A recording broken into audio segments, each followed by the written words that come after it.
been leading me to for years, and there's been years where I just laid it down and did nothing with it. I'm sorry, I'm just about to start crying already. Good, come on. Just out of like complete total fear and feeling like I wasn't good enough or worthy to do it. But so I came here for the first retreat, and some of y'all were here, most of you weren't, but the very first retreat, they started pushing me to do worship. You know, Trinity, you're good at that, and they know they can push me, you know. And so, but I was just frozen, like I just couldn't do it, you know. And they had somebody up here, she was playing the piano, and they were trying to get me to sing with her, and I just couldn't do it. And so I told him, I said, well, if you just play a song, like I'll just sing with it. So we got that song, The More I Seek You.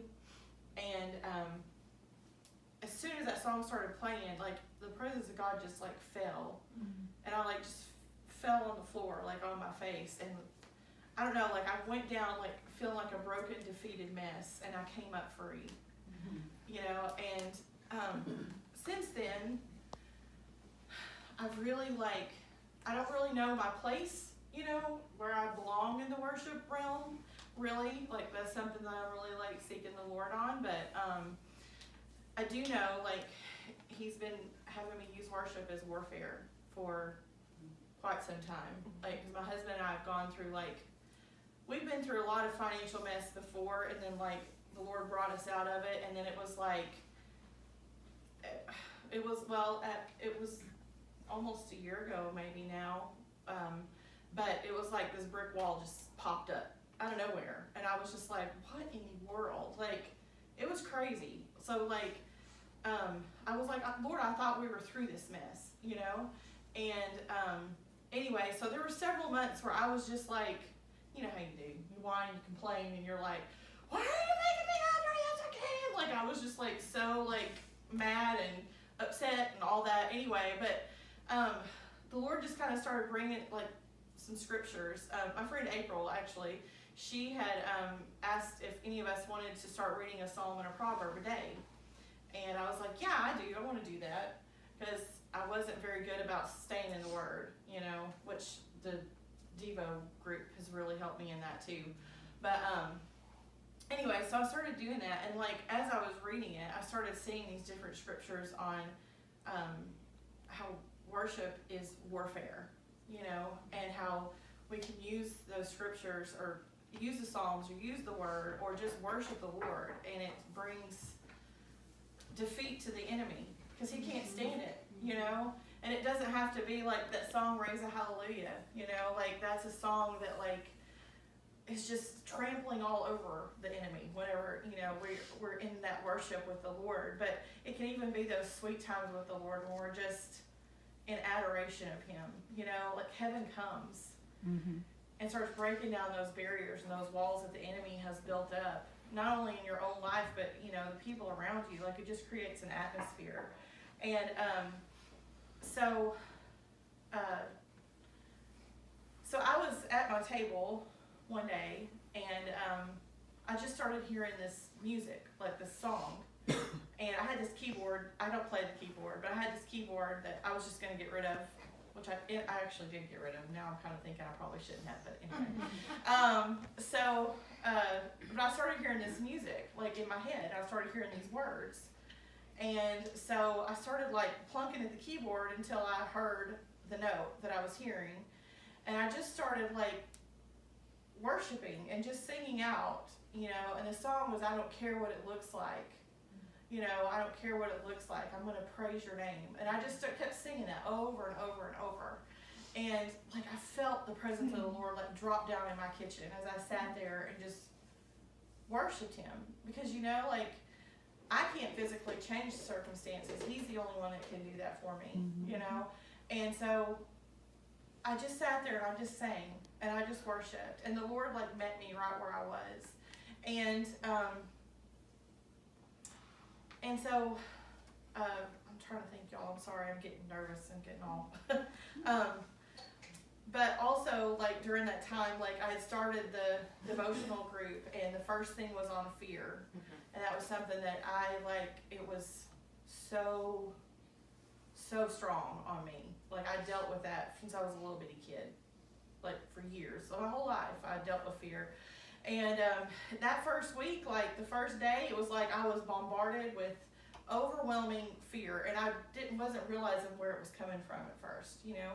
And anyway, so I had texted Abby about something, and I was telling the Lord that day, I was like, I need you to show me what you're doing behind the scenes, because I can't do this anymore. I need to know what you're doing, because just sitting here and just waiting for you to do something, and you might do nothing, like, you know, I was just mad. I was like, I need to know what you're doing. So Abby calls me after I texted, I don't remember what I was texting her, but she calls me and she's like, I need to pray for you. And she starts praying for me, and she starts praying that the Lord would show me what he was doing behind the scenes, which is something I had been telling him that day.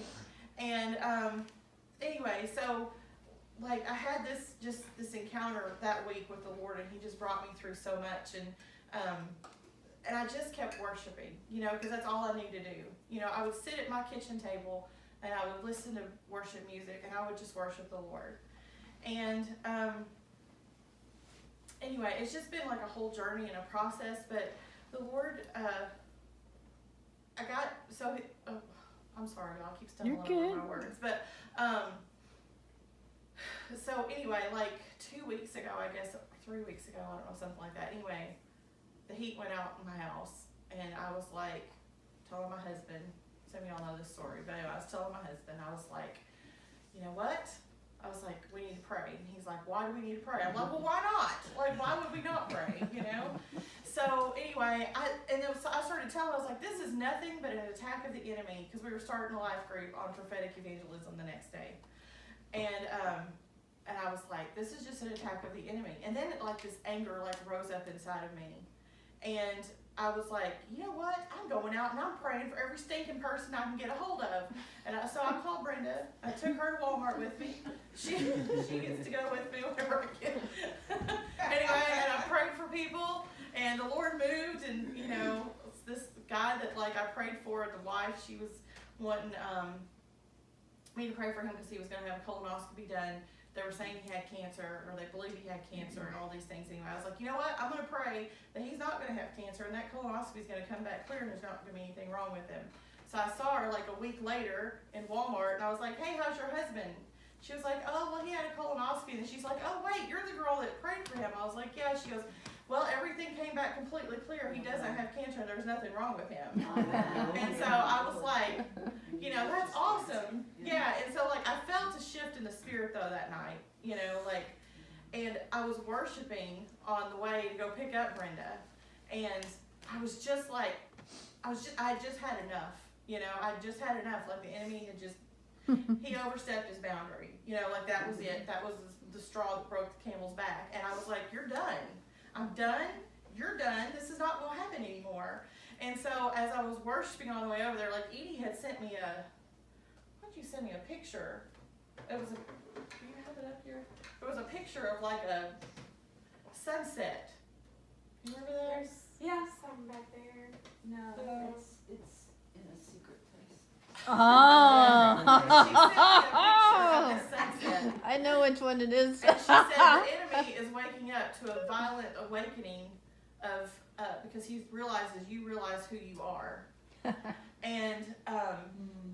And y'all, like, as I read that, I was, yeah, that's it right there. So this is it. She sends me this picture. She snaps a picture of it and sends it to me. And anyway, and I was like, yeah, and I was just worshiping the Lord. You know how you get all excited and, you know, just, you know. And anyway, like, as I was doing that, I see, like, this Indian princess warrior woman, like, with her, like, little tomahawk or whatever those things are, like, raised up, like, ready to just pounce. And another thing. Yeah, and I was like, it was like in that moment I realized, like, this is who I am. You know, this is who I am. And anyway, so like I've just been continuing to worship, and you know, there's a song called Defender. I don't know if any of you have heard it, but Abby actually had sent it to me, and the night she was on the phone with me, she was praying, and she said, the Lord is going to deliver the head of the enemy on a platter to you.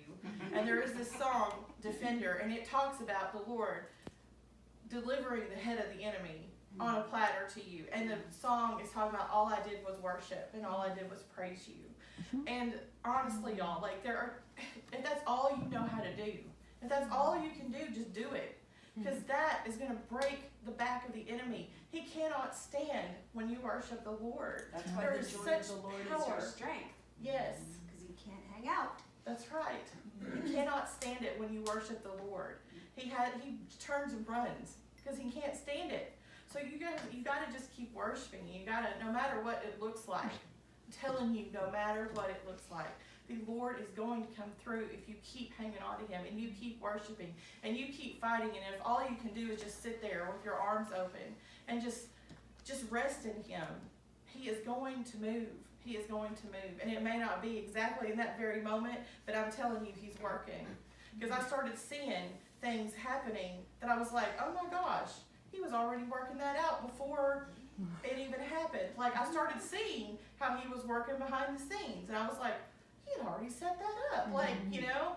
And so, like, so that happened. And then, like, so I'm a realtor. I don't know if all of you guys know that, but I'm a realtor. And so, like, I had been doing really well in real estate. And then all of a sudden, it was like, bam, nothing. Like, nothing. And so that week that I had just had enough and was done with the enemy, I told the Lord that following week, I was like, I said, I'm expecting you to move, and I'm expecting to see some things happen.